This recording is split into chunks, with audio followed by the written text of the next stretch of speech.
కూడా ప్రైవేట్ కాలేజీల యాజమాన్యాలు రోడ్డు పైన వచ్చినట్టు పరిస్థితి ఇప్పుడు దాకా మనం చూడలేదు. ఇది మొట్టమొదటిసారిగా తెలంగాణ రాష్ట్రంలో మనము అనేక మంది విద్యార్థులు యువకులు అన్ని మొత్తం సకల జనులు అందరూ ఏకమై ఈరోజు విద్యార్థుల యువకులు అందరి భవిష్యత్తు మారుతుందని చెప్పి తెలంగాణ రాష్ట్రాన్ని అందరూ ఏకదాటిపైన వచ్చి పోరాటం చేసి తెలంగాణ రాష్ట్రం సాధించుకున్నాం. కానీ ఒక ప్రభుత్వం అధికారంలో వచ్చిన తర్వాత ఆ ప్రభుత్వ అధికారంలో ఈరోజు విద్యార్థుల యువకుల నిరుద్యోగుల పరిస్థితి ఏ రకంగా అందరం చూసినాం.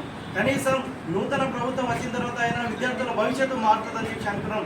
కానీ గత ప్రభుత్వం ఏ ధోరణితోటి వెళ్ళిందో అదే పద్ధతిలో ఈ నూతన కాంగ్రెస్ ప్రభుత్వం కూడా అదే పద్ధతిలో ఈరోజు వెళ్తూ ఉంది. విద్యార్థుల గురించి కనీసం అసెంబ్లీలో ఒక చిన్న మాట కూడా మాట్లాడకుండా ఇప్పటి వరకు విద్యాశాఖ మంత్రిని కేటాయించకపోవడం నిత్యాలు ఆలోచించినటువంటి విషయం అని చెప్పి తెలియజేస్తున్నా.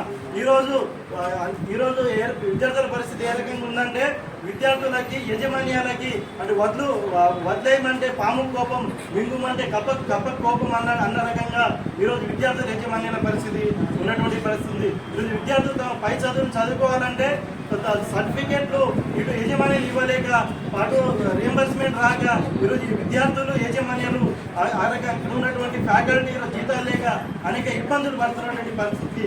కాబట్టి మేము విద్యార్థులుగా విద్యార్థి సంఘాలుగా ప్రైవేట్ కళాశాల యజమాన్యాలతో వెంటనే ఈ తెలంగాణ రాష్ట్ర ప్రభుత్వం చర్చలు జరిపి దఫాల వారీగా పెండింగ్లో ఉన్నటువంటి స్కాలర్షిప్ ఫీజు రిమెంట్ విడుదల చేయాలని చెప్పేసి ఈ ప్రభుత్వాన్ని కోరుతూ ఉన్నాం.